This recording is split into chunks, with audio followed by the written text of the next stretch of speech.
damn.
That's part of what a lot of the civil unrest in Israel is about, is that a lot of people do care about the hostages and think that the government needs to stop the war and focus on getting the hostages back and not killing innocent civilians. So that I wonder about that last part. I wonder if the Israeli body politic. Oh, you think the Israelis want civilians to die? There were massive demonstrations in Israel, tens of thousands of people in a country that's relatively small.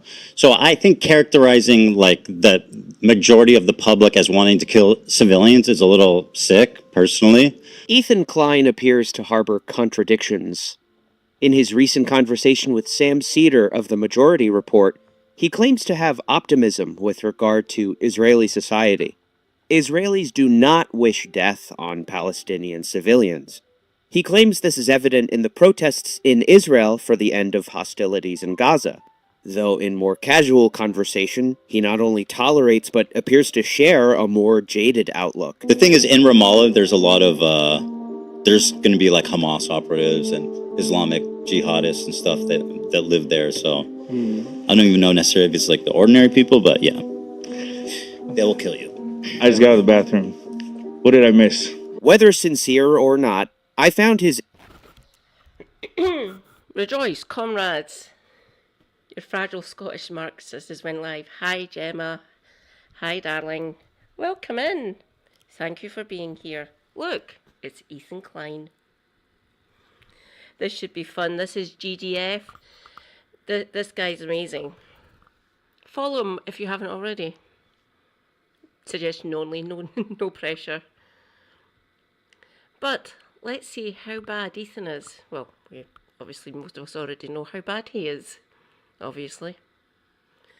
But let's see what GDF has to say.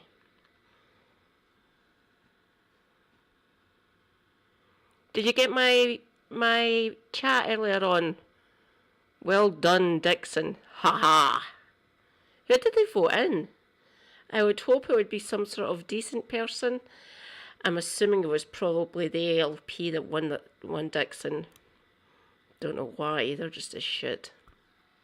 Nah. incredulousness at the notion of Israeli society supporting the killing of Palestinian civilians interesting.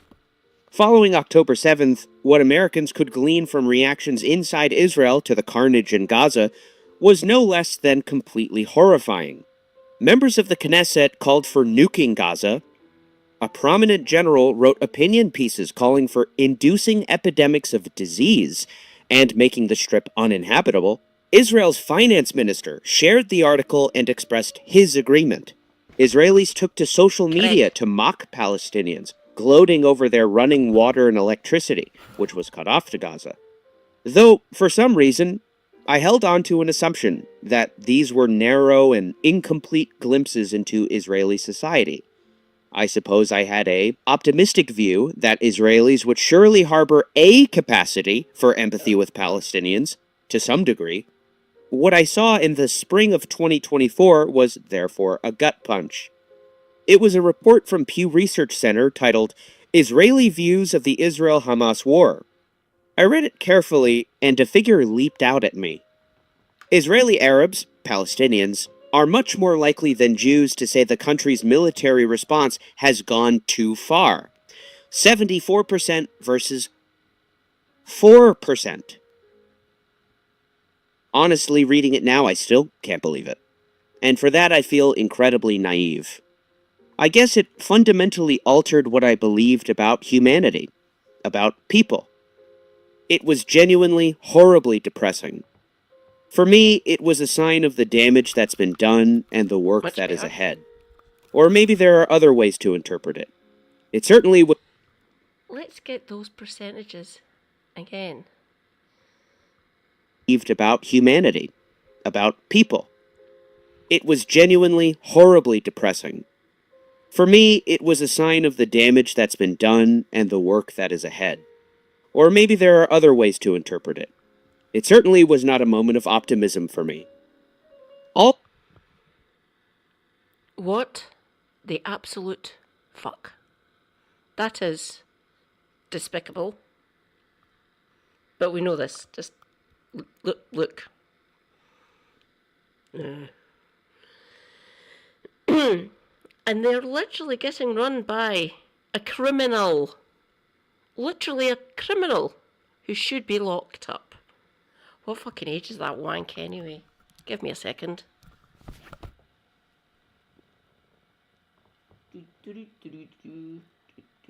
1 minute. Benjamin.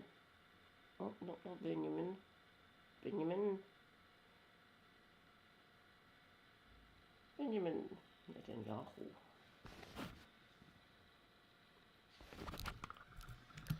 (21st of October 1949). So he's going to be 76 later this year. Currently 75.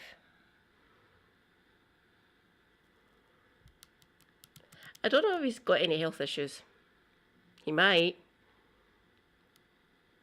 Good percentage of 75-year-old men usually do. Look at that face. Look at the face of that ghoul. Netanyahu, fuck off. Already in December of 2023, Human Rights Watch reported the Israeli government is using starvation of civilians as a method of warfare in the Gaza Strip, which is a war crime. Israeli forces are deliberately blocking the delivery of water, food, and fuel. By the new year, the images of destruction in Gaza were no less than apocalyptic, as we all clearly remember as it was widely reported, owing to a bombing campaign that you'd have to go back to the Vietnam War to make a comparison, in the words of Mark. Not just Vietnam. Just saying, JDF, you do your research. Obviously, you've got all the receipts and stuff, so good for you. But yeah, not just Vietnam, Cambodia, Laos, other places in the area. Just, yeah, it's over to all of that. Thanks, Kissinger, you absolute fucking stain on humanity. Thank God you're gone. Haha. Garlasco, who's frequently interviewed by news outlets for his unique expertise in weapons. He worked for U.S. intelligence, the United Nations, and Human Rights Watch, for which he investigated Israel's 2006 bombing of Lebanon. Other quotes from experts were similarly astonishing. In 2 months, we've had about the level of strikes in this tiny little area in Gaza as what we saw in Mosul and Raqqa combined, said Larry Lewis, research director at the Center for Naval Analyses and formerly the U.S. State Department's senior advisor on civilian harm.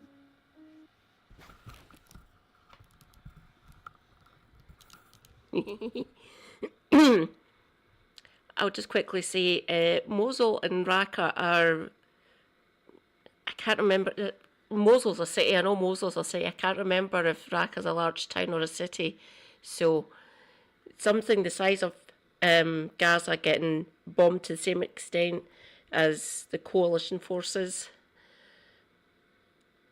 in Iraq done to two major metropolitan areas, essentially.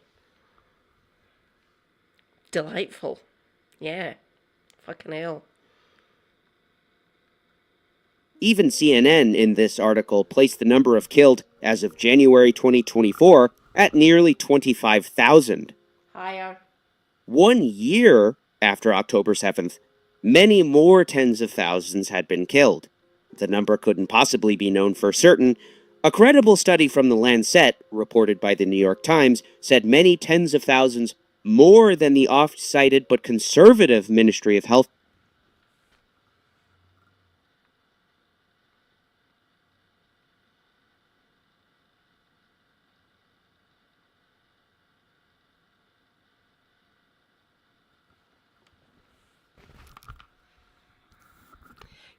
Correct, comrade. Yeah. Apparently there were no dissenters during World War II, but after it, fucking tons of dissenters. Funny that. Yeah, good. I can't remember the proportion. We'd need to ask Kev. He probably knows the percentages, especially the ones that felt aggrieved about Versailles. It's probably not inconsequential, obviously. It's probably a good portion of them that felt aggrieved. Not all of them, no people are a monolith, obviously. We know this. Human history and everything, blah, blah, blah. But yeah, a good portion of them after World War I were probably aggrieved. And there was a committed percentage, probably under about 20%, that literally that was the start of the right-wing shift, essentially, after the treaty got signed. Obviously Weimar, kind of good, kind of bad.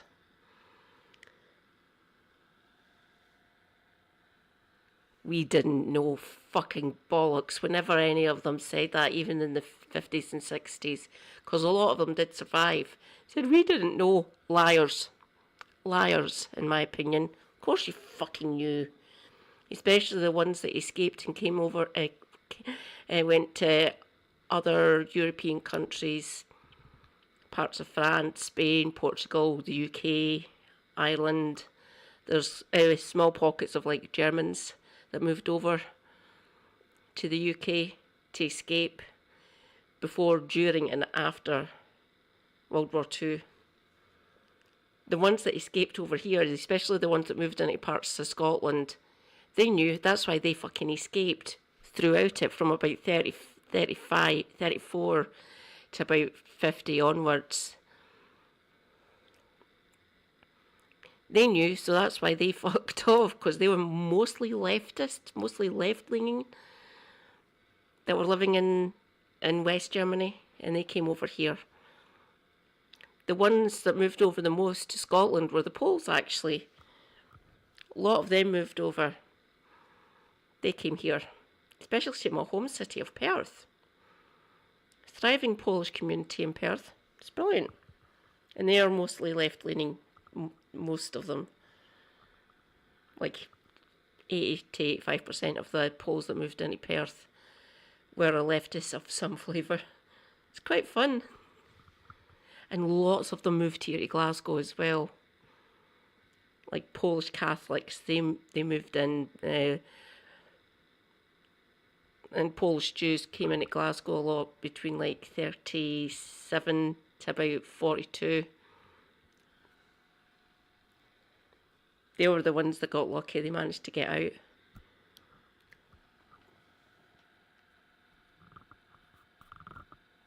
Yeah, totally, Gemma, totally. Numbers. Gaza had been so destroyed that even the U.S. president was calling it a demolition site. It's a pure demolition site. But protests had erupted in Israel to end the so-called war. Do something about it then, Donald. Real quick, why do I say so-called war? In Gaza, we certainly haven't seen regular warfare, obviously. Hamas has no regular army. But we've hardly seen what can be called an asymmetric conflict.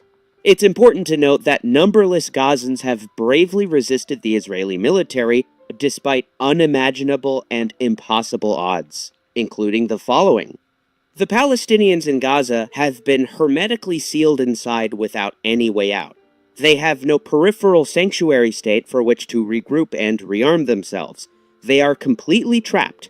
They've had to dig tunnels going underground to find a sanctuary. This, in a strip of land the size of Philadelphia, that also holds an entire civilian population. Of course, the existence of this small strip is a result of the Nakba, as some 70% of the population are not from Gaza, but are refugees from the ethnic cleansing that took place, particularly in the cleansing operations, that's what they were called, in Isdud, Ascalon, Beersheba, and throughout the Negev.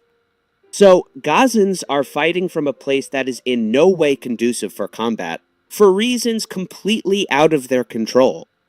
The Israeli onslaught that began on October 7th was a culmination of lessons learned in previous destruction.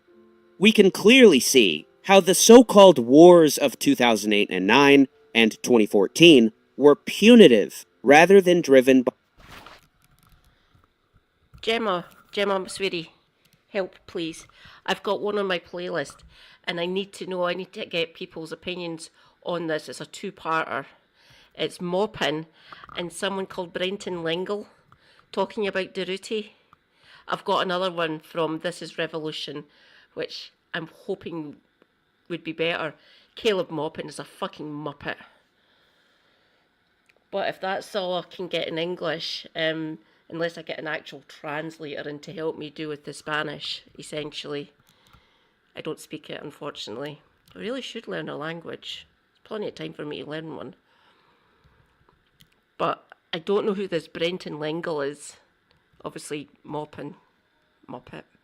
Nah. At least it's not fucking coughing.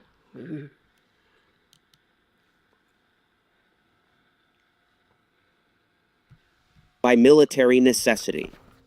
Tank crews spent their time firing their cannons at buildings and destroying civilian infrastructure, said a soldier who took part in the 2008-9 Operation Cast Lead.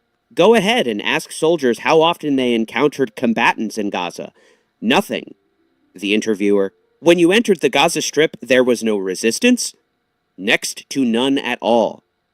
Following Cast Lead, veteran defense analyst Amos Harel quoted a squad leader who said, "The atmosphere in general, from what I understood from most of my men who I talked to, the lives of Palestinians, let's say, is something very, very less important than the lives of our soldiers." The Independent quoted a... Thanks, darling. Thank you. I'll get rid of it. I'll no show it. I'll do the This Is Revolution one. Oh my God, Cappy. I know plenty of people who live in Arizona and New Mexico. They might be able to translate the Spanish for me. Ooh. Actually, having an actual Spaniard would help. I don't know. I don't have any Spanish comrades. Fuck. I'll need to find some Spanish comrades. Or Spanish anarchists. They'd be brilliant at helping me decode all the Spanish-speaking ones, or the Catalonia ones as well. A Catalan comrade. Oh, Catalonia's on my bucket list, by the way, to meet up with him, to try and meet Marxists, MLs, anarchists, all the flavours, essentially. SD, hello, welcome in. I am MadCat79 Scotty, or Katie Marshall if you wish. I'm a Scottish disabled bisexual Marxist. Hello. We are currently watching GDF. He is based. Junior officer who served at a brigade headquarters during the operation, who described the new rules of engagement policy following the announcement of the notorious Dahia doctrine of disproportionality as one of literally zero risk to soldiers. Just take this incredible interview with a bulldozer operator. Our objective was to demolish houses. We were secured by heavy armored personnel carriers and tanks. In this case, the tanks were assigned to us rather than the other way around. The area was completely empty. Everything was empty. Interviewer, ghost town, not a soul in sight? Yes. We demolished a lot.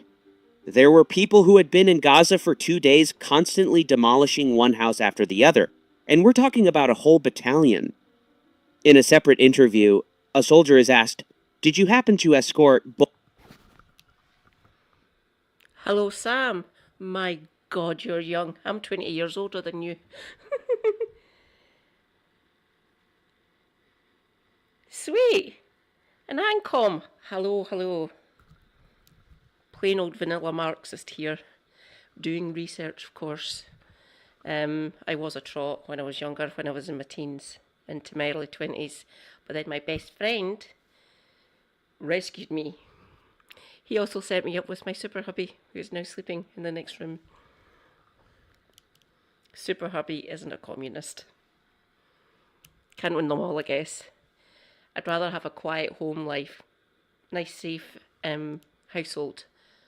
But out with the house, I am myself, with his support obviously helping me because I'm disabled.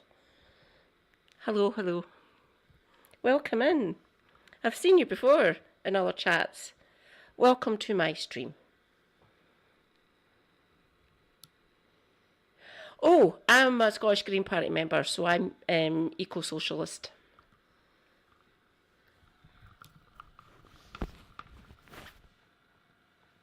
Bulldozers demolishing houses? Do you know what they destroyed? Why? How many? If they didn't like the looks of some house, if it disturbed or threatened them, then it would be taken down. Interviewer, but that was for operational needs? Operational needs, I don't know, maybe half of them. Sometimes the company commander would give the D9 something to demolish just to make them happy. This isn't to mention the demolition and damage carried out by shelling. One participant of the 2014 carnage, a first sergeant of the engineering corps, said, "I got the impression that every house we passed on our way got hit by a shell. And houses farther away, too. It was methodical. There was no threat. They were spraying every house with machine gun fire the whole time, and once in a while blasting a shell."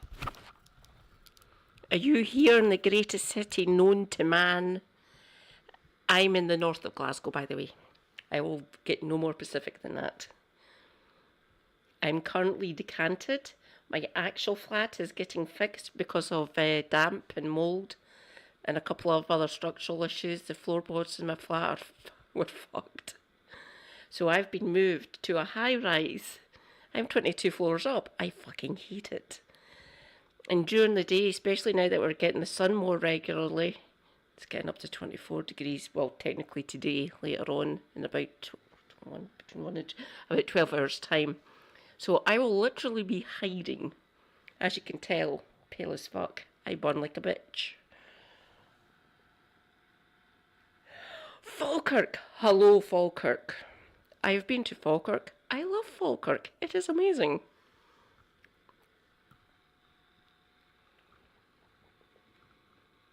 Yeah. Fiery yellow orb is a bastard. It is indeed. Gemma, it is indeed. Some of us are not built for this weather. We had a lot more cloud cover today, thank fuck. It got up to 18 or 19 today. So it was the temperature was up a bit, but it wasn't streaming straight in through the windows, blinding me and making me sweat like a bastard. Oh, don't you worry, I hydrate. I've got, diluting juice? I've got 3 bottles of that sitting next to my fridge. Tropical, lemon and blackcurrant, so I can mix it up a bit. I love my tropical. I love like citrus, and lemon's my favourite diluting juice flavour.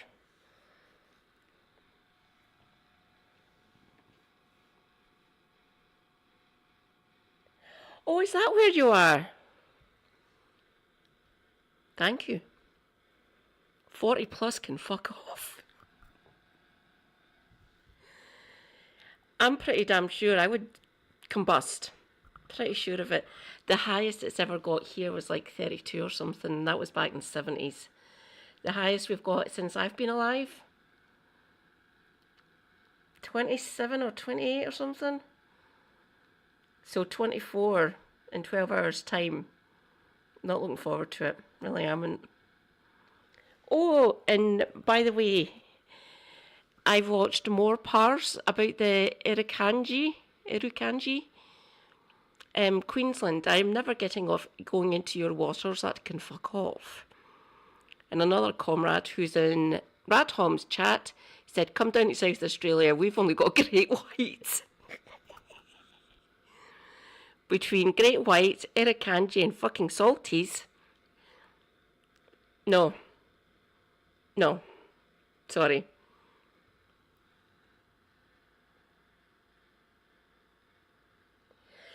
Yeah, if it carries on being like this regularly from about mid-May onwards to the end of summer, we're going to have to start installing air conditioning here in Glasgow.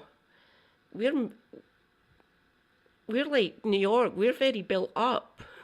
There's lots of buildings, so Christ, no, air conditioning. I can't even imagine that needing implemented here in Scotland, especially here in Glasgow. God. I don't think Perth would need it. I don't think my home city would need it. We're in the northeast. We're diagonally northeast up from Glasgow, 63 miles away, essentially. In a valley, which floods. Fun.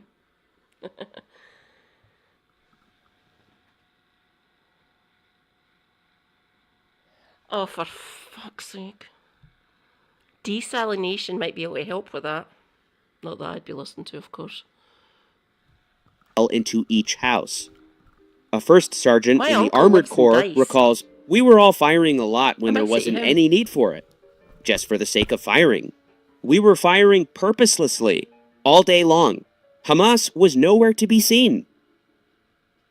This can hardly be called warfare. These were brief, one-sided punishment campaigns. Israeli civilian and military commanders seemingly acknowledge this with their oft-repeated phrase, mowing the lawn or cutting. Ghoulish behaviour. Fucking ghoulish. Oh, tonight's poison of choice. An American beverage.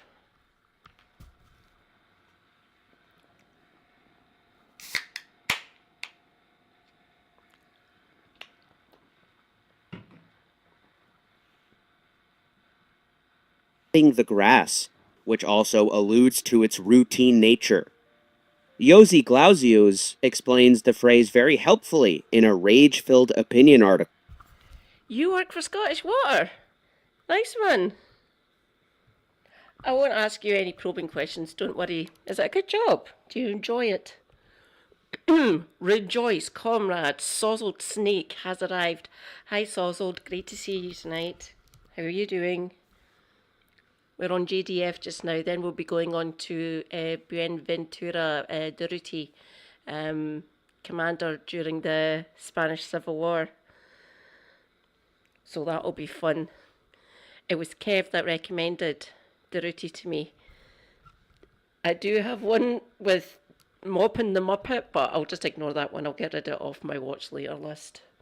I might watch it later myself, actually, just to check out Caleb again. just to punish myself. She had seen eclairs in a bakery in Israel that read, At "Let least the he IDF doesn't mow have, them down."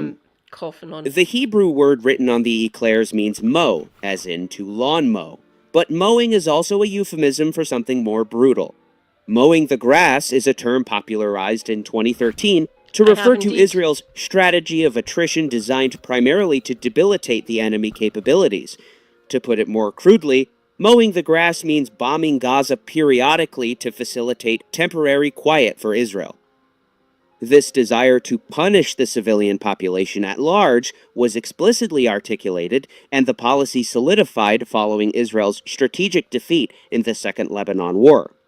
Giora Island is former national security advisor to Ariel Sharon and Ehud Olmert. Before this, he was head of the IDF's planning and operations branches. He now continues writing policy prescriptions in opinion pieces, particularly for Ynet and their affiliated Yediot Aharonot. You'll know his so-called general's plan to starve North Gaza. He's the general. Surrender or to die in starvation. This is the all simple plan, which is fully consistent with all the international demands and fully consistent with the law of the armed conflict. That the military quickly began implementing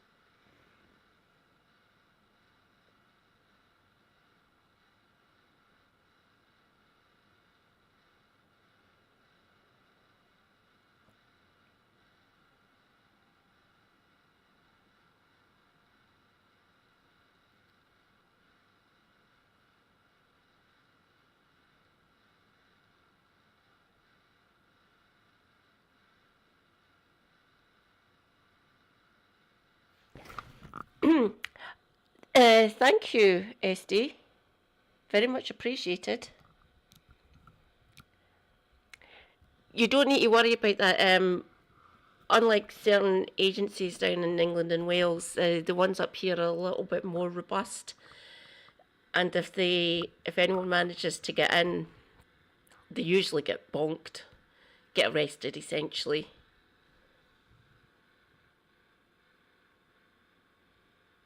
Ah, yeah. Mod my comrade. Mod user. Got ya. Check. Type something.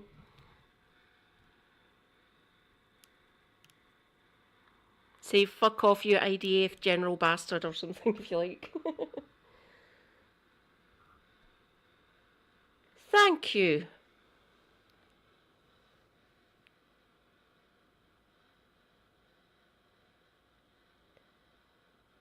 Ah. Ah. Brilliant. Thanks, Gemma.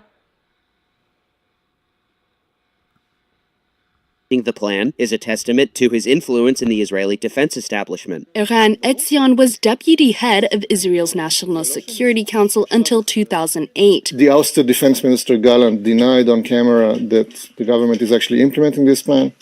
Netanyahu denied it also in a closed session with Secretary of State Blinken. And then when asked by Blinken to say it publicly, Netanyahu refused. Back in 2008, he wrote that in the event of another war with Lebanon, the suffering of hundreds of thousands of people are consequences that can influence Hezbollah's behavior. Israel's most recent offensive began with bombing, starting on October 7th.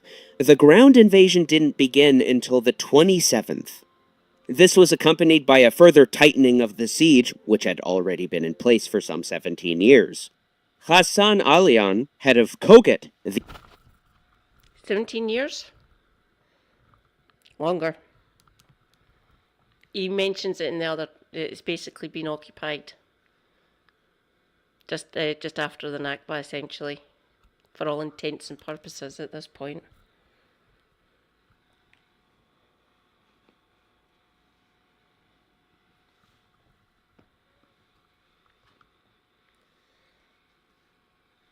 The agency responsible for facilitating aid distribution said plainly that these measures were revenge for October 7th. مع هيك وحوش بشرية رايحين نتعامل كيف لازم. إسرائيل فرضت إغلاق كامل على غزة ومش راح يكون في عندكم كهرباء ولا مي بس دمار. بدكم جهنم راح تحصلوا على جهنم. A sense of retribution and revenge must Oh, fuck off, you fash bastard. It has literally been reported on by many different entities. Middle Eastern Eye, deprogram, declassify. Damn it, Matt Kennard. Owen Jones even as well. Our lovely little twink. I love my little Owen, he's amazing. So yeah, we already know all the fucking war crimes. Well, maybe not all of them, but a good portion of them. I'm pretty damn sure the ICJ and the ICC have all the receipts, literally all of the receipts, because people do manage to get to them and say, or send the information, blah, blah, blah, blah. So they will have all the receipts. And quite a lot of it is getting reported on now by many different news agencies and stuff like that, and streamers and YouTubers and other people in media.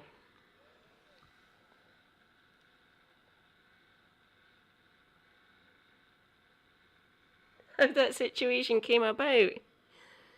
Balfour Declaration. Anyone? There's a lot of blood on the British state's hands for this, essentially. Thanks, Empire. That was awesome. have fueled the other measures with regard to targeting. Yagil Levi, writing in Haaretz, challenges Israel's oft-repeated distinction as the world's most moral army. To reduce the risk even... Rejoice, King of Silver River has arrived. Hello, comrade. Welcome in. Great to see you.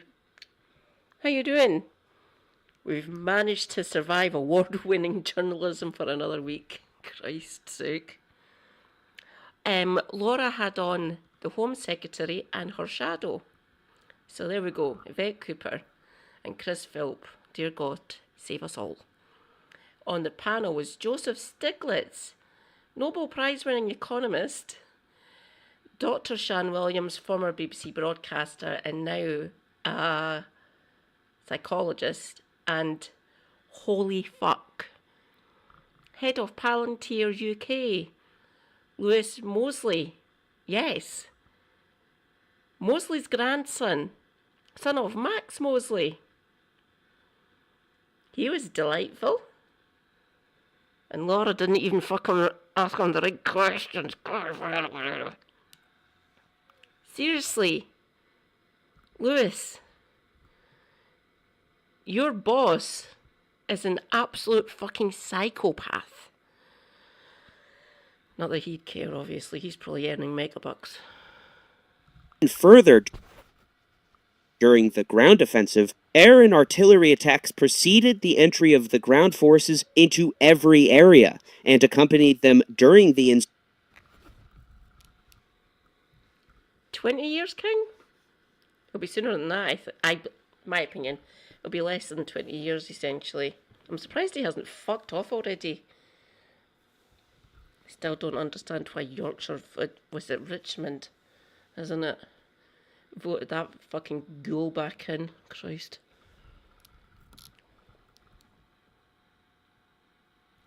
But award-winning journalism! Seriously? Matt Kennard's a better journalist than Laura now. Trust me on it. Christ, Owen's better than her, for fuck's sake. ensuing fighting. In the words of a reserve combat soldier who entered the city of Beit Hanun and published an opinion piece anonymously in Haaretz, the level of destruction we saw was biblical, and our contribution to it was nil. Air, artillery, and engineering forces that preceded us and hit buildings from a distance prepared the ground for us so that we could enter with minimal risks. As a result, as of October 7th, 2024, Israel had lost 349 soldiers in the ground operation. A paltry 2% of the Israeli claim of 17,000 Hamas combat casualties. As Levi points out, however, this was simply the number of men killed, according to Gaza's Ministry of Health. They had all been labeled combatants. The Ministry of Health's numbers are conservative, however. An analysis published in the Lancet and reported in the New York SD, JLM? Oh, Jewish Labour Movement or something?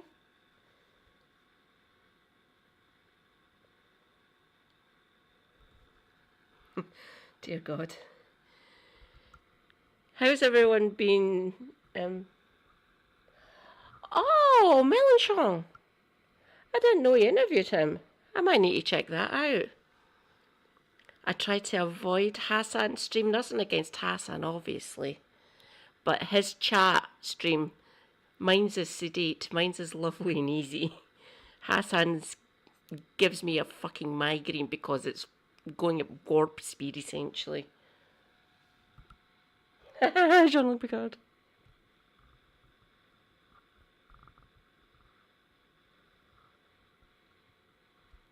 Oh, if you need to slink off, Sozzled, as always, it's a pleasure to see you. Obviously, you are amazing. You gift subs to people is great. Thank you. I love you for that.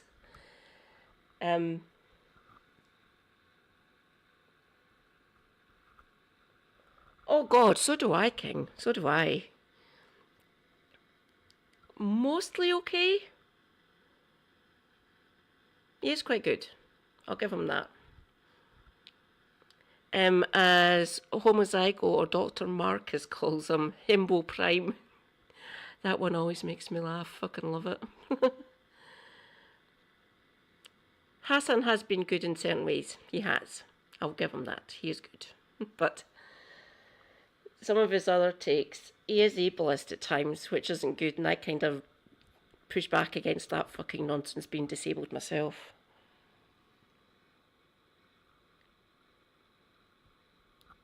You try to do that. Home first, family, wider community, city, Scotland, UK, then Europe. That's my order. So home, my family and wider friends, Glasgow, Scotland, UK, then Europe, then America. But if something stupid, if he does something stupid again, I do try to hit on all the fucking crazy ass shit Tangerine Bobak and his assorted ghouls in his cabinet do. I report on that and try to educate people about it. Obviously, other streamers and YouTubers available for everyone. Yeah.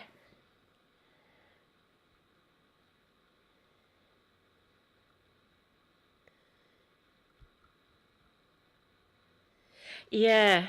His ableism really fucking pisses me off. If I could actually meet the man, I would try to educate him on it. If it's possible to educate Hassan. It might be. I always had hope that he'd be able to educate his uncle. Fat chance. Hassan, tell your uncle to fuck off. New York Times says they may have undercounted traumatic war-related deaths by 40%. The number may have reached over 70,000 by the end of 2024. Worse yet, the analysis did not account for other war-related casualties, such as deaths from malnutrition. I've asked other Scottish comrades that I see IRL. I think the Trump baby blimp would be a good idea, but there's other things going to be happening when he comes over for the state visit. Fuck knows why. We don't want him. Hopefully there'll be a mass protest again, mass movement to say fuck off Donald. I would like to see that. And it's probably going to happen anyway because most of us here in the UK despise the bastard. There is like regular protests up at his golf courses across Scotland. small ones essentially, until he comes over, then it blows up, which is good. We should be protesting when that fucker comes over. Oh God, no, he's not popular here, we know this. All my friends and family online and IRL. We hate the bastard. Literally.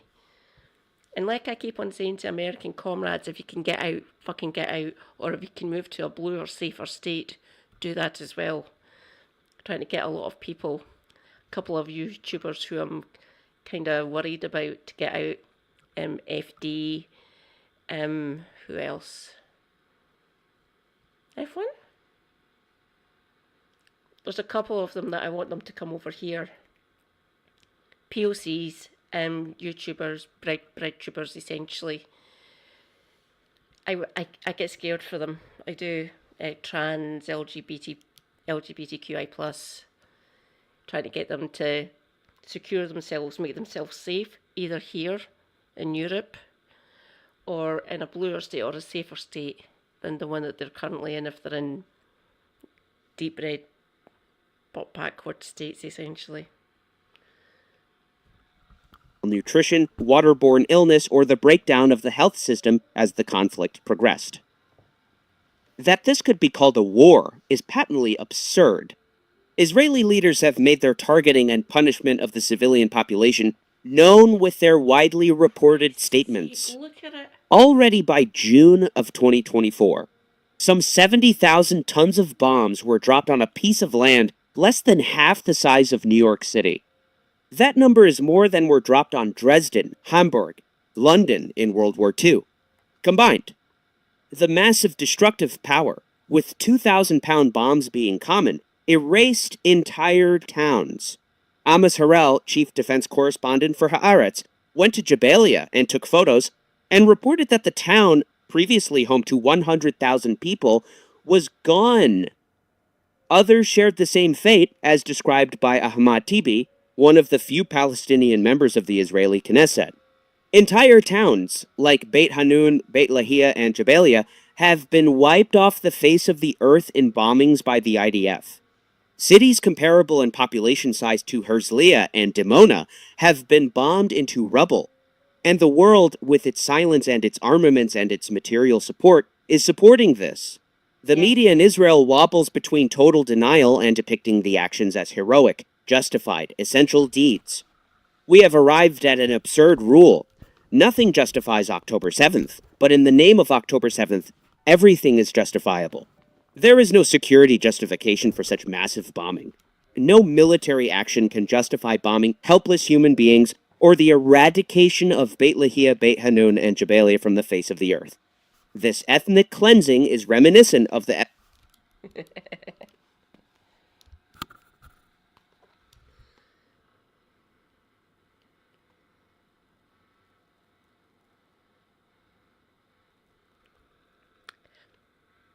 Correct, Gemma. Correct. That's happening, Sam. That's happening. I cannot personally say anything about that, Gemma. But yeah. What about the greenskeepers? There's plenty of other golf courses you can work at. Trust me, there's hundreds of them in Scotland. Yeah, I've been to 8 of them. Not the Royal and Ancient, even though they have reduced their membership fees to get more people in to go to St Andrews. My uncle is a member of the Royal and Ancient. He tries to get down at least once a month. He's struggling a bit. He's had another bypass. Poor uncle. He likes golf. I like golf. I used to play when I was younger. He used to take me, and so did his son, my cousin. He's a little bit younger than me. He's got his dad's old club set, essentially. He can't quite afford it. He's got 2 kids and 2 dogs and a guinea pig and a wife and a household.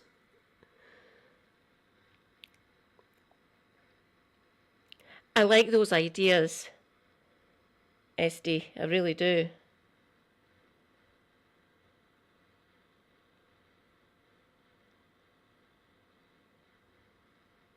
Yeah. Yeah, Gemma. Yeah. I'd want there's a good mix that we could do if we ever get the things that we want, obviously. I'd be happy with that. We need more green. I'm quite lucky here in Glasgow. There's lots of green areas all across Glasgow. Right now in the flat that I'm currently sitting in, we've got one of the largest parks in the north of Glasgow, right behind where I'm currently, well, to that way, to my right, essentially. Down, obviously, the park's right behind the flat, the block of flats. I like that park. It used to have a psycho duck that used to attack the other ducks. I used to go up and feed them and stuff. I like the park. And it's getting restored, it's getting upgraded and stuff. Better maintained, blah, blah, blah, by Glasgow City Council. Which is good.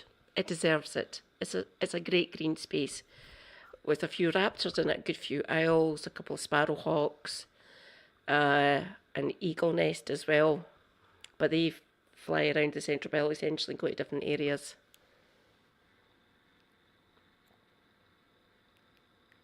Do you? That's good. We've got bike lanes. Still a lot of traffic here in Glasgow, unfortunately. Not in the area. I am lowest car ownership up here. The major car ownership, the south, the other side of the river, essentially the other side of the Clyde, parts of the West End. In the north, across the way from us, and north of us, Bishopbriggs, Milngavie, and lots of parts on the south side, and parts of Ayrshire, Lanarkshire, and South Lanarkshire and stuff. Perth's middling car ownership, essentially. There's council areas in Perth that have the same low car ownership as the area that I live in here in Glasgow, because working class can't afford it, have to use public transport. But we've got kind of decent public transport in Glasgow, brilliant public transport in Perth, owned by Stagecoach, unfortunately, but they do actually look after Perth fairly well, let's put it that way. Ethnic cleansing of 530 villages in 1948. In the Jewish-Israeli public, voices of protest and resistance are hardly audible. Israeli outlets reported on Netanyahu scuttling negotiations, and it was an open secret that he did so in order to placate his ministers. Placate his ministers. He wanted to do it. He doesn't need to say bollocks like that. What the fuck, Netanyahu? You're not doing this to placate your ministers. You agree with people like Yoav Gallant and fucking the British tool Menser. Oh, let's see if it's on my favourites list. Is it there? Ah, there he's there. This absolute waste of a man. He used to be a Labour MP, by the way. David Menser? Can't remember the fucker's name. There he's there. Rage Soy Jack. When Elon Levy basically had to leave for reasons, this is the guy that he brought in, British citizen. Yeah. And Helena and Kev, I'm mostly Helena and Kev's chat. Yeah, you'll have seen me in there, trust me. I'm mostly in Kev. I'm split about 60-40, 60% in Kev's stream, 40% in Helena's. They're both amazing, obviously. As Gemma and King of Silver River will tell you. Hostage deal would cause his government to collapse, and so Israel was effectively being run by the government's most fanatical ministers. Israel's left wing was furious and made as much known. My impression was that, certainly not all, but many Israelis had had enough. Also a year after... Oh, I have to see that again. Would you equating him to Pablo Escobar? A fucking drug lord.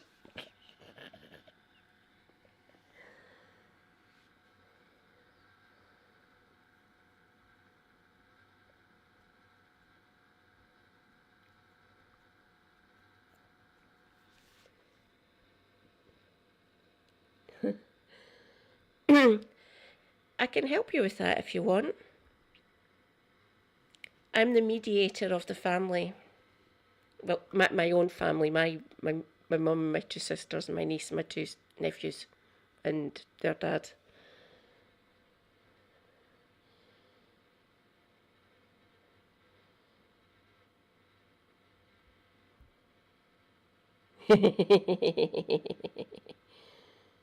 Is it 14 million in Adelaide? I'm not sure. What's the population of Sydney, Gemma? 1.4. Sorry, I forgot the point. 1.4. Glasgow's just slightly under, or is it just slightly over 600,000. But we're very dense. We're very heavily built up. Obviously, right up from the river, right up to where I'm currently sitting, and further north of where I am. We're very built up here. Built up over the last 200 odd years, essentially. 1.4 is kind of small. No, not dissing Adelaide, obviously.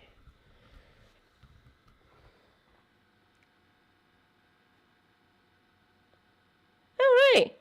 Oh, God, yeah, I forget that about Adelaide, actually. Oh, yeah, we basically made most of the fleet for the British Empire. They were made on the Clyde. That in Liverpool. And the main docks were Dover, Felixstowe, damn, what's the one in Yorkshire? The ones on the North Sea coast, the east coast of the country.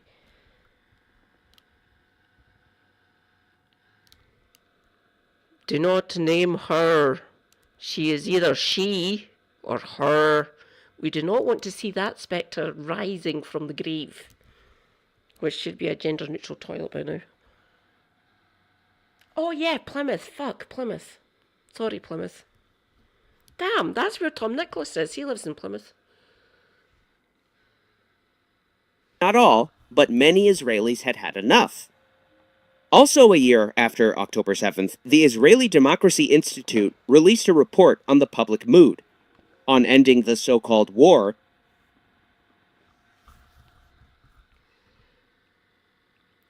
Israeli Democracy Institute. Interesting combination of words there. It was only an even split among Israeli Jews. And not even really. Only 45% wanted an end, 43% didn't, and 12% were no help at all. Of course, the better part of all Palestinians wanted it to end, which added several percentage points to that camp. I wrongly believed the calls to end hostilities was a broad and popular movement among Israeli Jews. The protests were large and widely reported on, but they were far more partisan than I had realized. Worse yet, SD, lots of people have done that throughout history since the Second World War. Well, technically it was the Third. The Napoleonic could be classed as a world war because it took place in different parts across the globe. So the first should really be called the Second World War, and the Second World War should be called the Third. So we are now waiting on the fourth. Brilliant. Fucking bring it. Bring us all into a nuclear holocaust. That will be fun. Correct.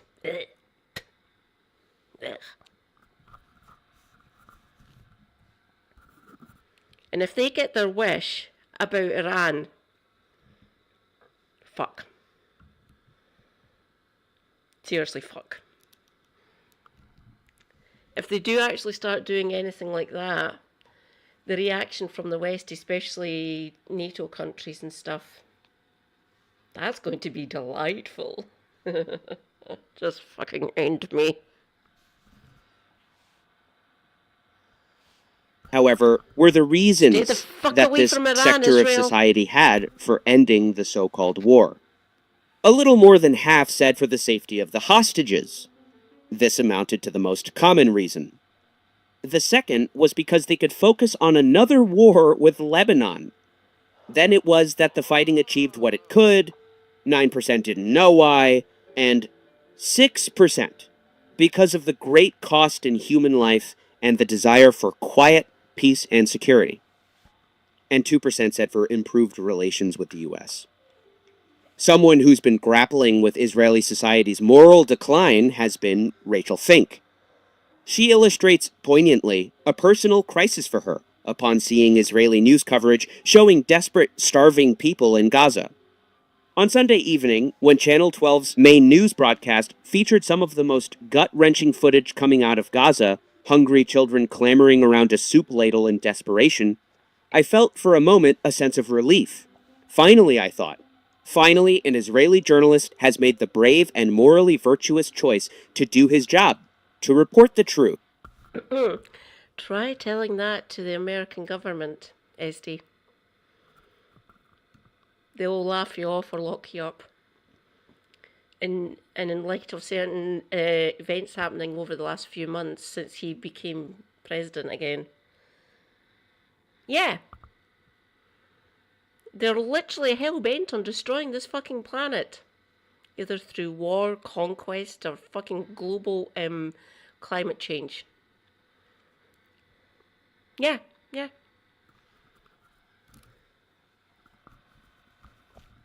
Super Happy thinks they're going to balkanize. Like, turbo split. Just take the American Civil War over states' rights.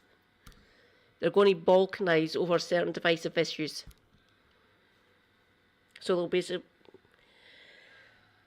Christ. Do I need to do a video? Do I need to talk about the balkanization of the Balkans? Might need to do that, actually. There's another research topic for me. Christ, my list keeps on fucking growing bigger every day. That feeling lasted right up until said journalist, Elad Simchayoff, began to speak. Because it turned out that this wasn't a segment about Israel's failure to uphold international law or protect civilian life. It was a report about Israel's failure to sell the war properly. Not a failure of policy, a failure of branding.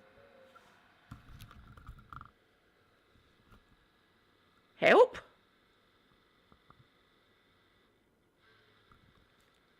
This has been their goal for the last nearly 80 years. It's 78 at the minute. 77, not 78. For the last 77 years, that has been their overarching goal, essentially. We know this. We have the evidence.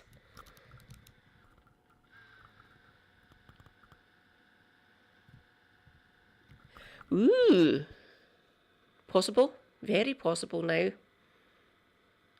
Thank you, Donald. All the while, American comrades of mine and the wider public, essentially, suffering needlessly. Do they care? Do they fuck?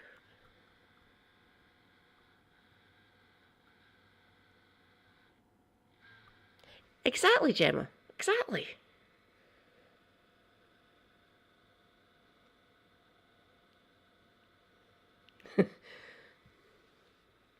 They do know that lots of people in the West, especially here in Europe, France, Spain, Portugal, UK, Ireland, there is only Ireland, parts of Scandinavia, places like that, lots of people, ordinary people, working class people, the actual living, breathing citizens of the countries. We are sickened by this and our government being complicit in this genocide.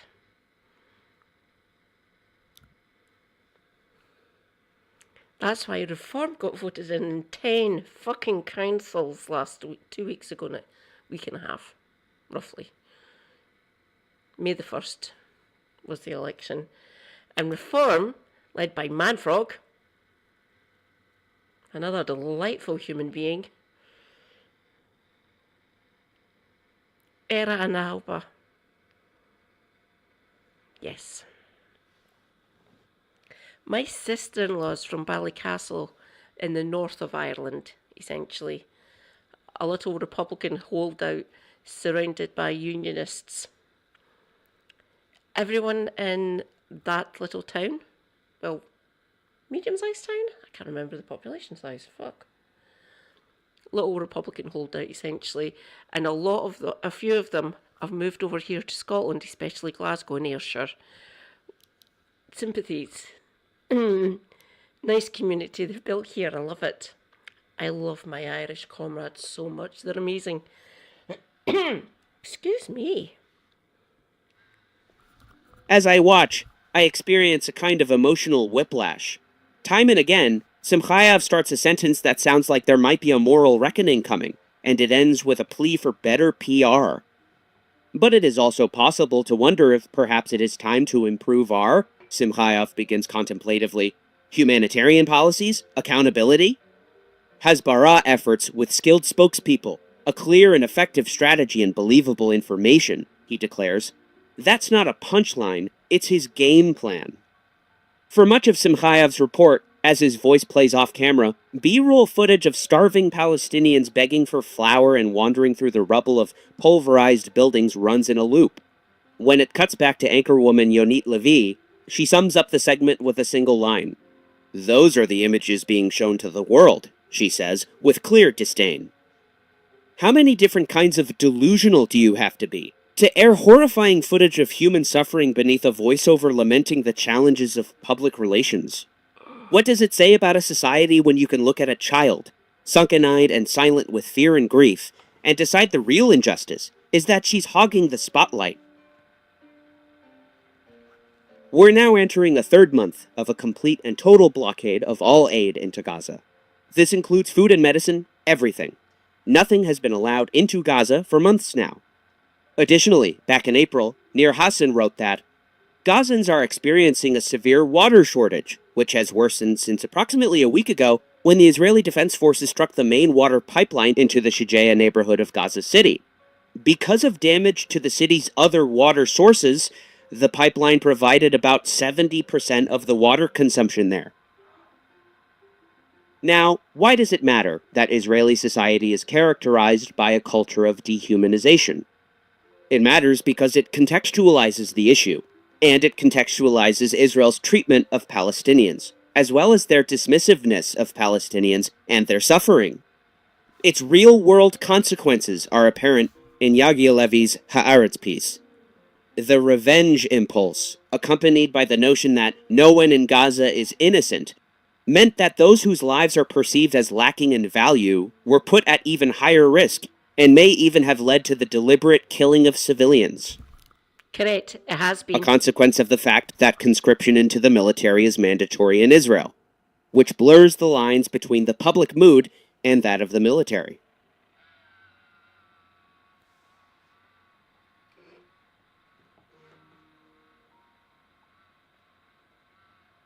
Hello, lovely people. I'm Jessica. Come and pack a bag with me for a NICU stay. For the parents, not the baby.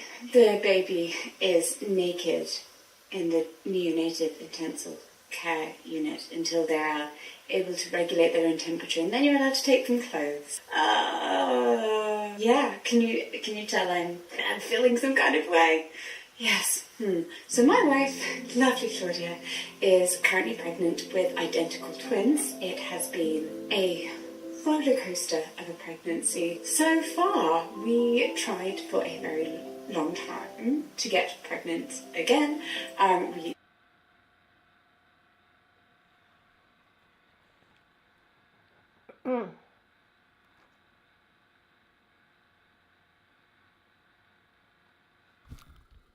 Yes. Give me a second. I think I deleted the one I was meant to be showing.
I will be back momentarily, comrades. Give me a second, or give me a few minutes.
SD, shout out when you're back.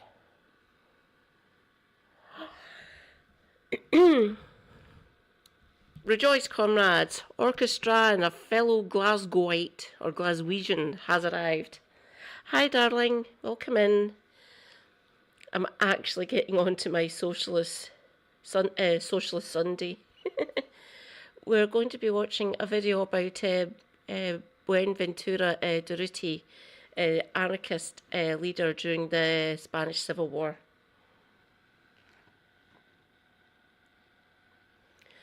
Great to see you. Oh, look.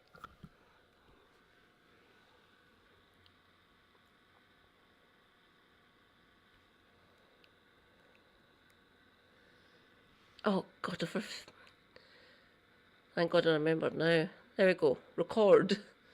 This one's important.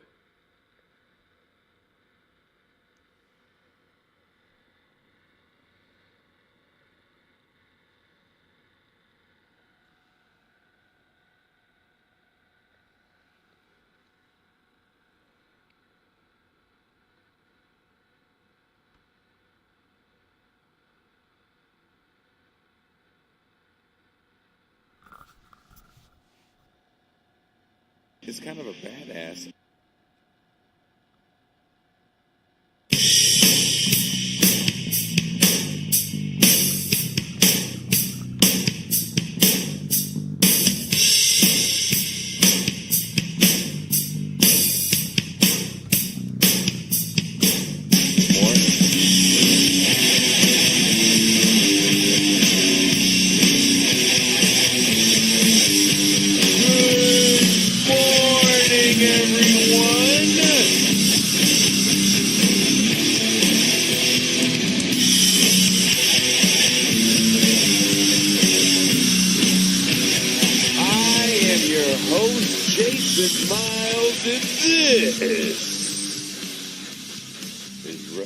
Podcast. For the majority of you listening, happy Friday. Actually, it's getting about even now for the patrons and the other listeners, patrons get this free, so this is Thanksgiving morning. You're listening to this, or whatever you want to, I don't know what to call it. Thanksgiving seems kind of like a fucked up name for a weird fucked up holiday. But here in Mexico, we do not have the day off. Not a big deal out here. Good to know. Of course it's not a big deal out here. That I'm struggling to hear that.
Nope, no, it wasn't that one.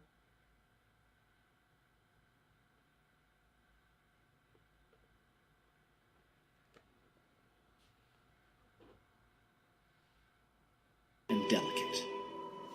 Known to history as the soul of Spanish anarchism. I see his face in the mugshot. Straight ahead, from the side, with a number. His turbulent hair, disheveled. The only thing missing is a dove above, raging and delicate. Known to history as the soul of Spanish anarchism, Buenaventura Durruti is a man carrying the future in his heart and a gun in every pocket. Born into a world on the brink of revolution and 2 world wars on the 14th of July, 1896.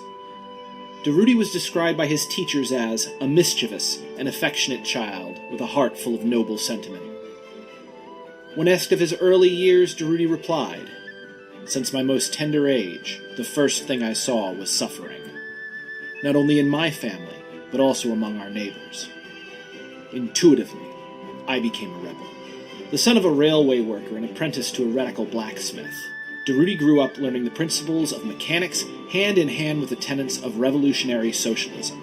At age 17, he joined the Metal Workers Union and soon was striking in solidarity with the celebrated and powerful Asturian miners.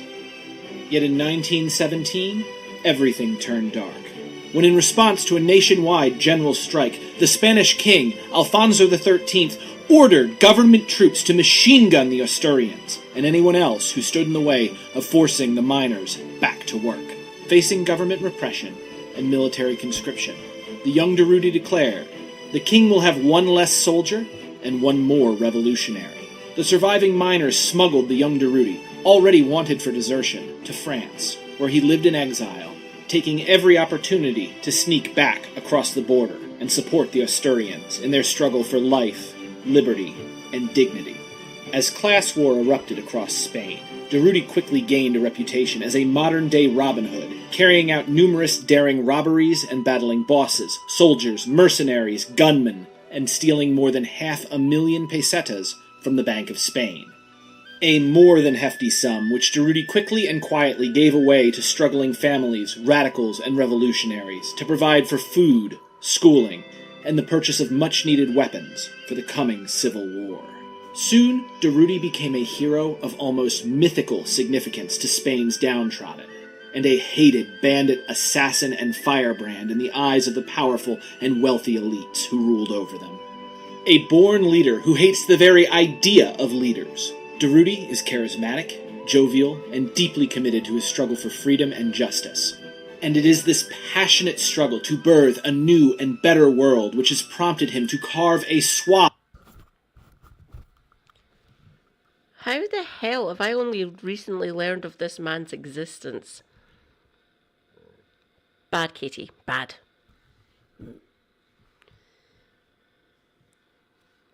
Too hooked on celebrating Red Rosa, I guess. That and Big Daddy Carl. And Freddie Engels. And to a certain extent, the younger Stalin, not the older one. The older Stalin definitely needs to be scrutinised severely, in my opinion.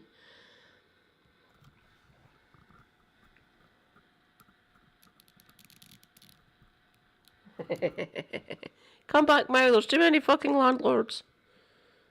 Of revolutionary violence across 5 countries and 2 continents. On the way, assassinating anti-union triggermen, the corrupt bishop who paid them, and carrying out a failed attempt on the life of that very same King Alfonso XIII. Thrown into a French prison and facing both extradition and execution, Durruti was saved by a committed workers' movement and legal technicality. And when the war Durruti had prepared for his entire life broke out in the form of a fascist coup, the soul of Spanish anarchism returned to his native country and led the people of Barcelona against their own invading military. And impossibly, mystifyingly, Durruti led them to victory. For the first and only time in recorded history, a modern, mechanized, professional army was decisively defeated by a force comprised of ordinary people defending their homes. A handful of farmers and factory workers armed with handmade bombs and antique rifles stopped the fascist war machine dead in its tracks. And under Durruti's leadership, along with the rest of the anarchist militants, known collectively as the CNT-FI, the entire city of Barcelona was collectivized, leading to a spontaneous outpouring of revolutionary joy that shone with the promise of a new golden age of freedom and equality, which a young visiting writer by the name of George Orwell recognized instantly as a state of affairs worth fighting for. Thus the blacksmith, bandit, and international fugitive became the custodian of a miracle, and soon Buenaventura Durruti found himself at the head of a force of 10,000 anarchists in a desperate march to safeguard their revolution and rescue the city of Madrid from the fascist general known as Francisco Franco.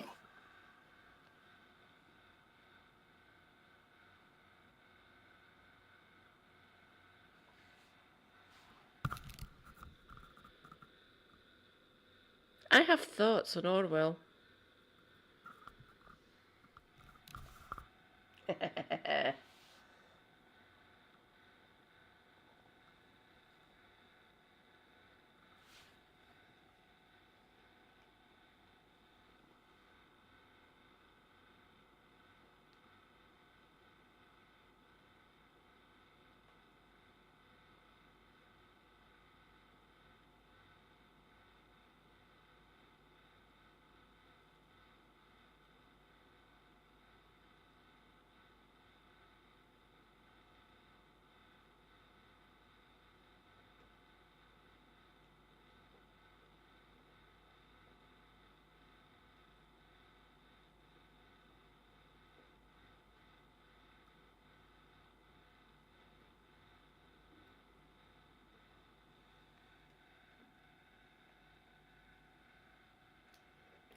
Hello everybody.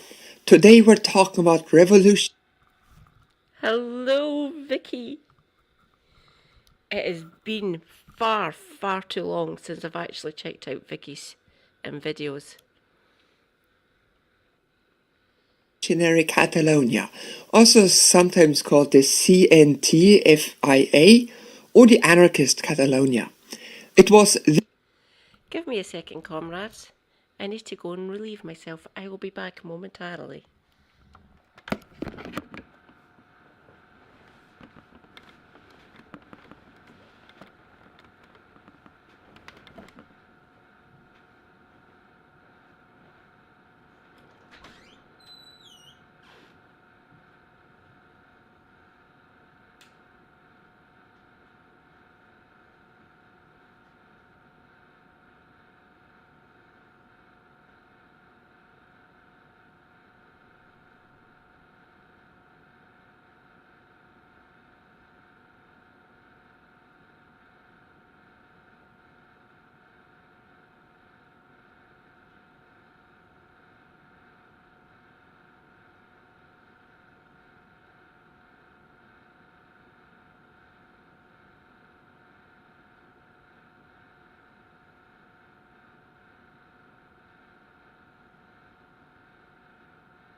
this region in Spain, which was controlled by people following anarchist principles during the Spanish Civil War.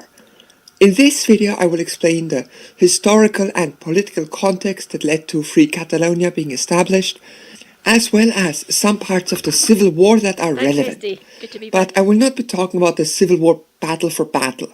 This video is about Catalonia, its politics and what living it was like, not about explaining the Civil War battle for battle. Because I think it's far more interesting to look at how they tried to build a new society. If you want to see more about this topic, I recommend you watch my content creator stream tomorrow at 4 p.m. Austrian time. And if you want to know way less, I now have a channel called Wiki1999 Shorts, where I sum up my videos in 60 seconds or less. I also have a TikTok where I upload the exact same clips.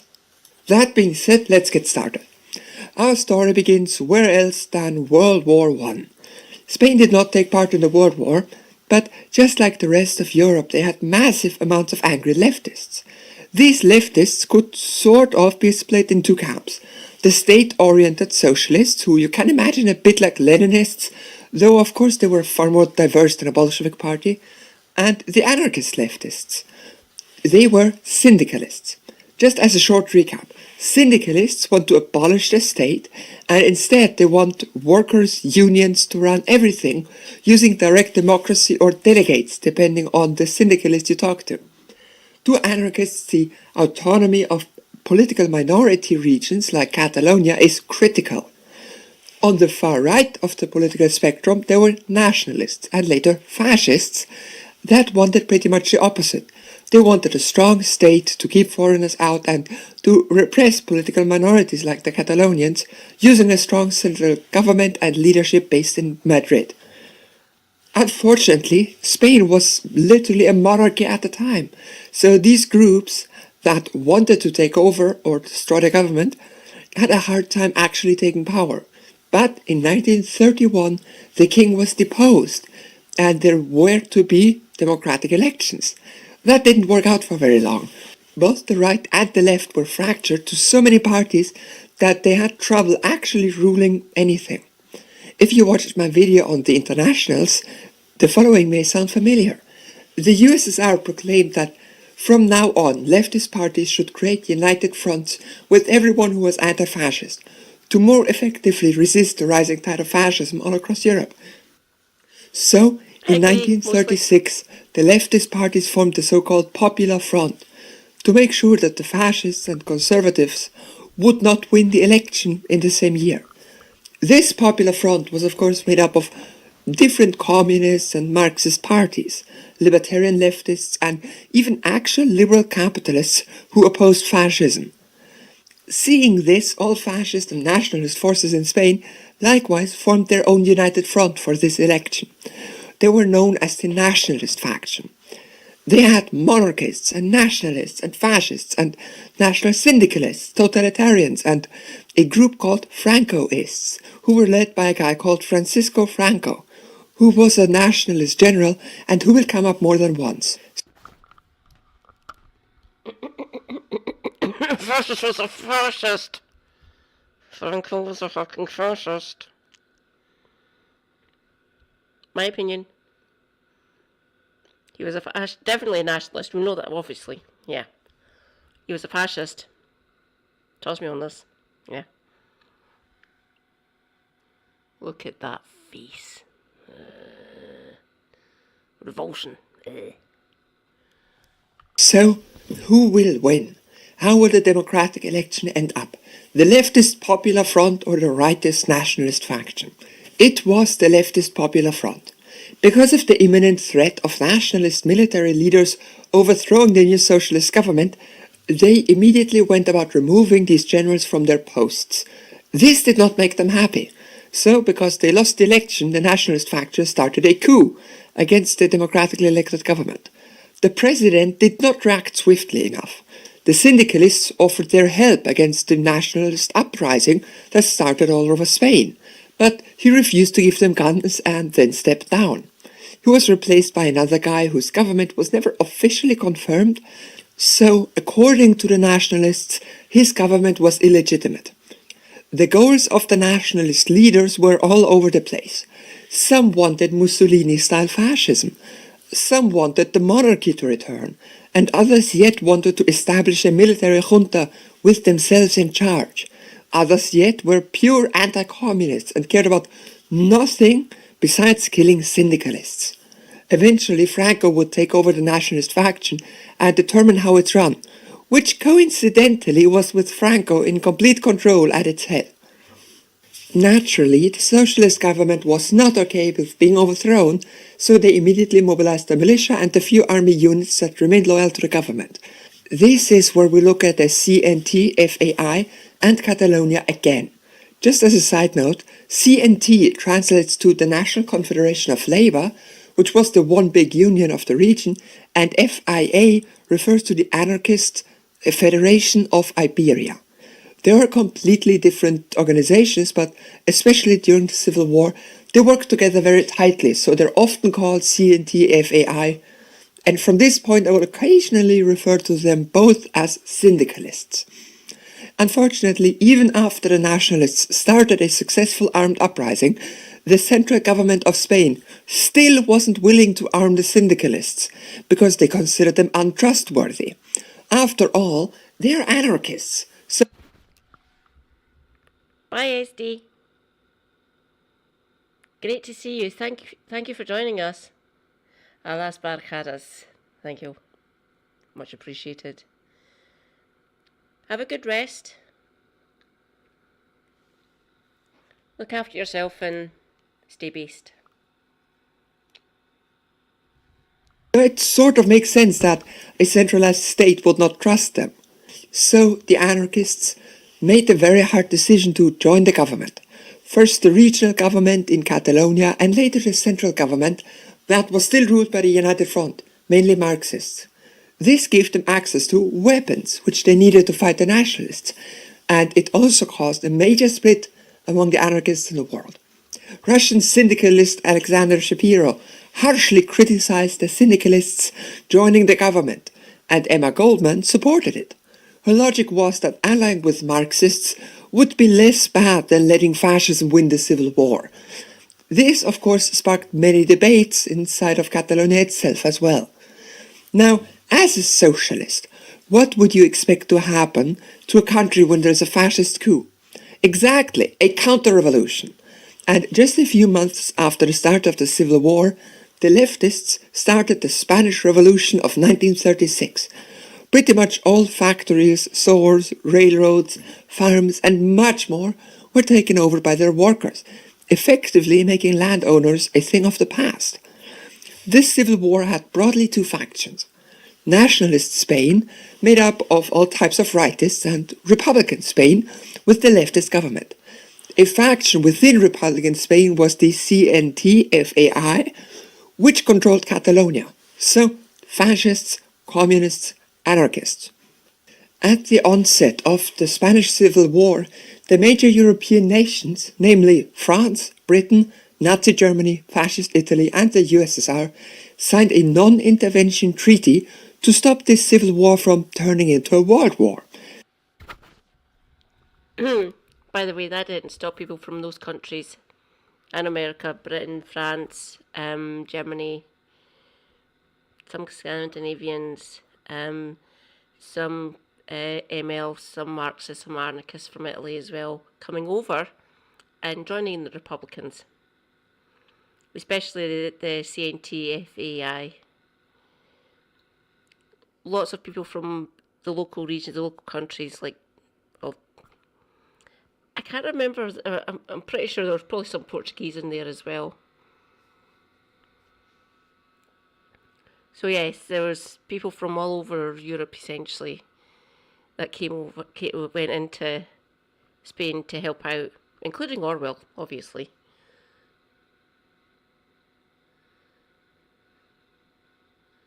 It did not work very well. Quickly, the leftist parties of the continent formed an international brigade of volunteers to defend Republican Spain. And yes, George Orwell was one of these international volunteers. He was shot in the throat while fighting the nationalists. Pretty much at the same time as the international brigade formed, Hitler and Mussolini sent many aircraft, tanks, and troops to Spain to support the Francoists, completely and overtly ignoring the non-intervention treaty they signed. See, this is why you can't trust fascists. In response, the USSR supported the Socialist Republican government. Support came in the form of aircraft, tanks, artillery, rifles, and military advisors. No direct military support though, only equipment, and even that was to be kept completely secret. I will now talk about what life was like in Catalonia and what kind of changes the syndicalists made to the region they ruled. Because of this, I will ignore the following 2 years of the Civil War. Just know that Catalonia formed many militias and was supported by many international brigades, which effectively defended the region. We will return to the Civil War once we get to the section on the collapse of revolutionary Catalonia. So, technically, during the entire syndicalist period, the one in charge was this guy, appointed as governor of Catalonia by the Republican government. But in praxis, nobody was listening to him, and his job was sort of pointless because people instead listened to the CNT-FAI. So let's see how these syndicalists try to implement anarchist ideas in the real world. Naturally, as anarchists, they wanted to have the leadership be bottom-up, not top-down. Essentially, all local choices and decisions were made by assemblies. Anyone could attend the assemblies and vote, though if you didn't show up, you wouldn't get a vote. The idea was the exact same as with the communes in Magnovia. Representatives inherently have different interests than the people, so it's better to empower the people themselves to make choices instead of trusting politicians. Naturally, this only worked on a local level, and these assemblies quickly held congresses talking about forming a federation. This was never implemented, but in praxis, the CNT, which remember was the one big union, organized these regions when it came to trade and defense. Catalonia was one of the most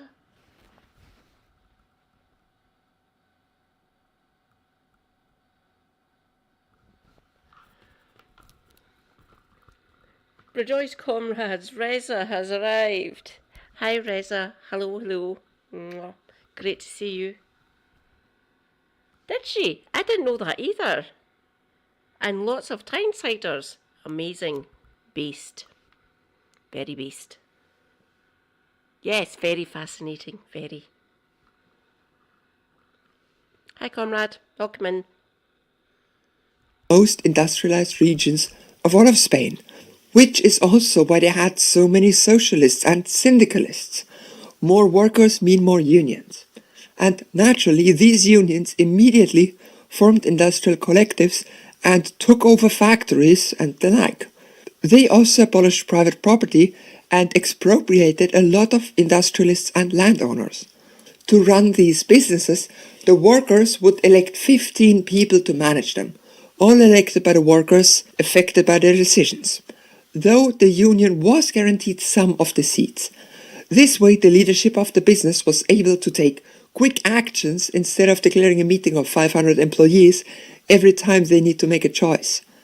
But they were still accountable to all of the workers, striking a balance between speed and workers' control. Naturally, you can argue about whether this was a good thing. Interestingly, the productivity of all the factories went up when they were under worker control, and predictably the profits made by these businesses were mostly proportionally distributed among all workers. But they also gave some to healthcare, education and unemployment. Remember, without a central state to raise taxes, these things basically depend on the generosity of workers' collectives or councils. Of course, the Republican government also meddled with the economy in Catalonia, and they insisted that the state take over some industry in a Leninist-style state socialist economy, which naturally was controversial with the syndicalists. Their system of distribution is hard to pin down. Some factories took part in the bartering, others issued their own money, and some used money from the Republican government. Depending on which leftist you ask, money is sometimes seen as inherently exploitative, which is too complicated to explain in this video, so you should definitely subscribe to Vicky 2000 because I will go into more detail on that in my stream tomorrow. Because many didn't like money, they instead relied on labor vouchers. One voucher was worth 1 hour of labor, no matter if you work in a field or a factory. This effectively made all labor equal, and anarchists and leftists in general love equal pay for equal work. That has sort of been the core goal of leftists ever since Karl Marx got this all started. In general, most collectivized workplaces formed joint councils with other businesses and local regions to discuss demand and production and be able to plan the economy without a central leadership, which was mostly successful. Naturally, not only industrial workers were disadvantaged by capitalism, farmers were too. So, during the Spanish Revolution of 1936, where the industrial workers took over the industry, the farmers also collectivized farmland. This mostly consisted of seizing the land of landowners and having it be owned by collectives. This also applied to livestock and such. Just like the industrial collectives, these farms took part in many local organizations to facilitate economic exchange. Many of these collectives joined in with the local unions for defense and organization. Interestingly enough, a farmer could take some of the collective land and just leave the collectives, which was tolerated as long as they didn't hire anyone, because that would be exploitation. To me, this sounds like allowing private property, which according to the CNT-FAI itself was not compatible with anarchism. But they were still in a civil war, so Maybe they just didn't want to start fighting peasants and nationalists. Now, there are accusations that the anarchists in Catalonia used forced labor camps, and I will spend a minute looking at that. It turns out, indeed, the Republican government did intend to set up, or actually set up, concentration camps for prisoners of war and enemies of the Republic. Note that I said the Republican government, not the syndicalists in Catalonia itself. The only evidence that Catalonia was involved in labor camps is that they were originally suggested by the Minister of Justice of the Republican government, who was a syndicalist himself, or at least he was one when he took office. So basically the Republican government did use forced labor, supported by at least one anarchist, but the syndicalist unions and the revolutionary territory in Catalonia never themselves ran labor camps, since that sort of goes against what anarchism is. But they did not oppose labor camps either when their allies used them. So, Catalonia is not exactly black and white. It is thoroughly grey, like all real-life politics.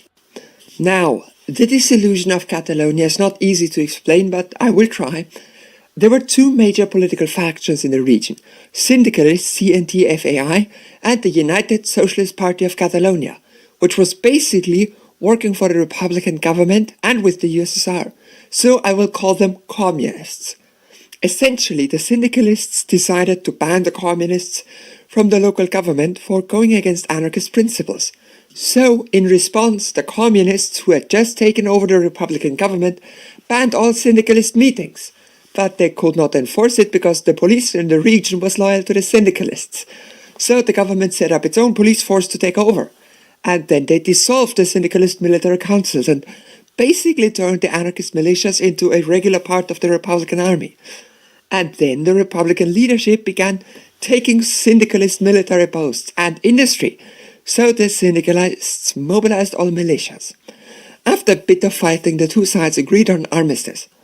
During this, pretty much every single communist party inside and outside of Spain declared the anarchists to be fascists and traitors to the revolution and Trotskyists and counter-revolutionary. Basically any insult a leftist would use for another leftist. The reasons for this are varying.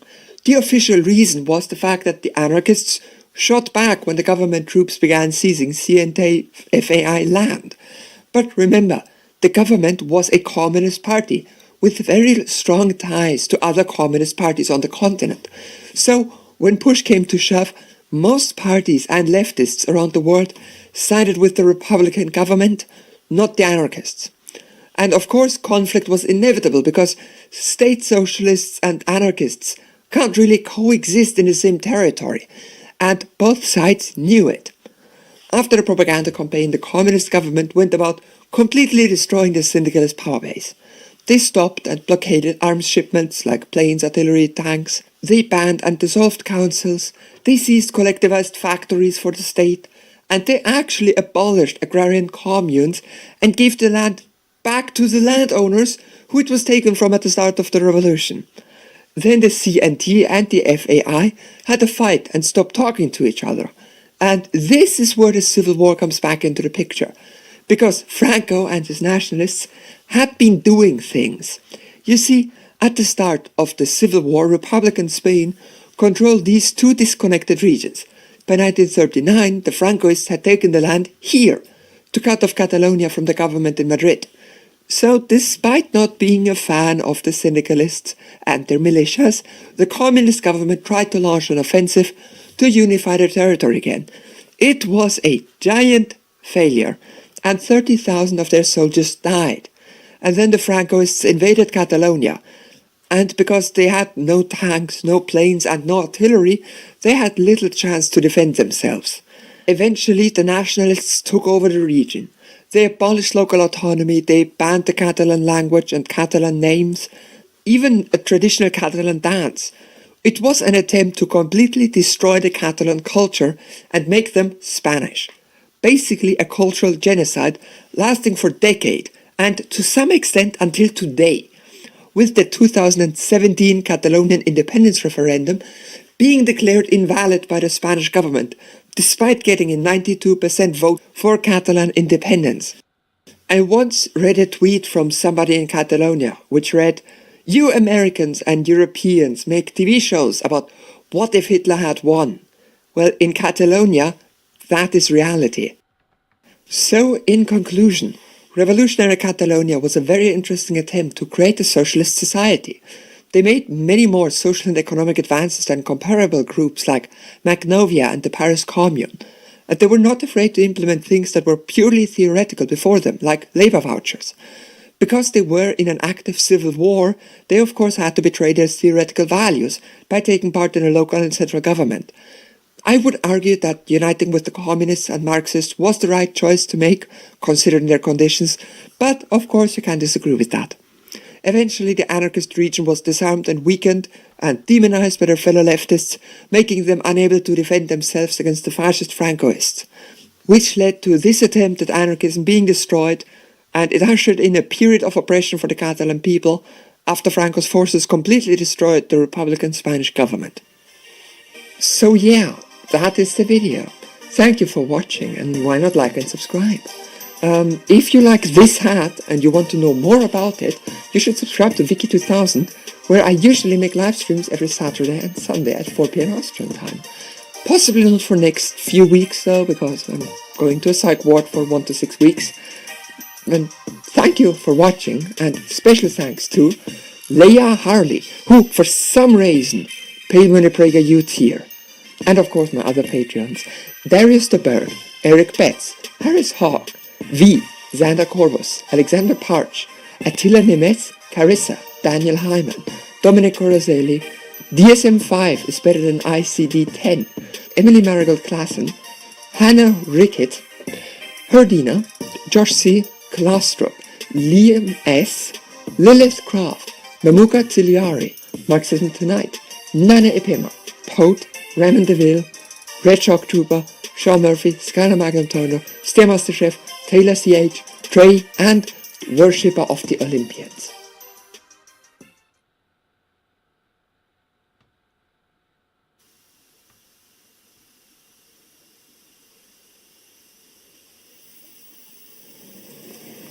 Beh, era una Barcelona.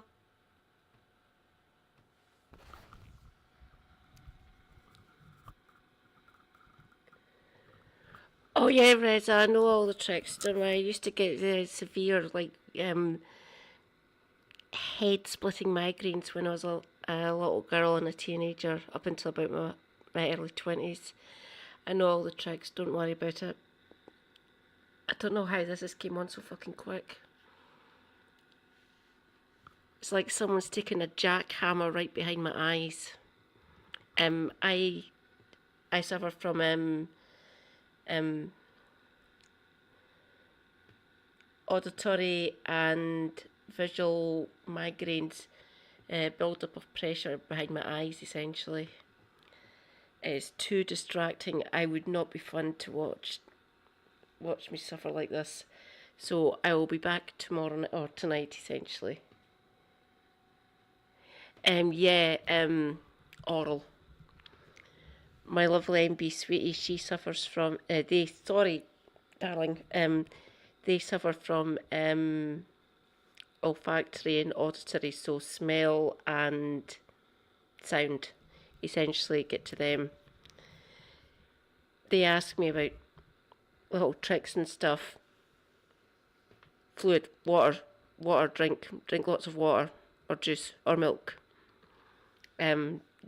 Dark, complete dark, and eye mask, like blindfold or something, and cold compresses.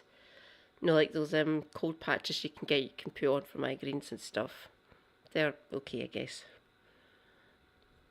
Or in a pinch, a cold bag of peas, cold bag of sweet corn or broccoli or something.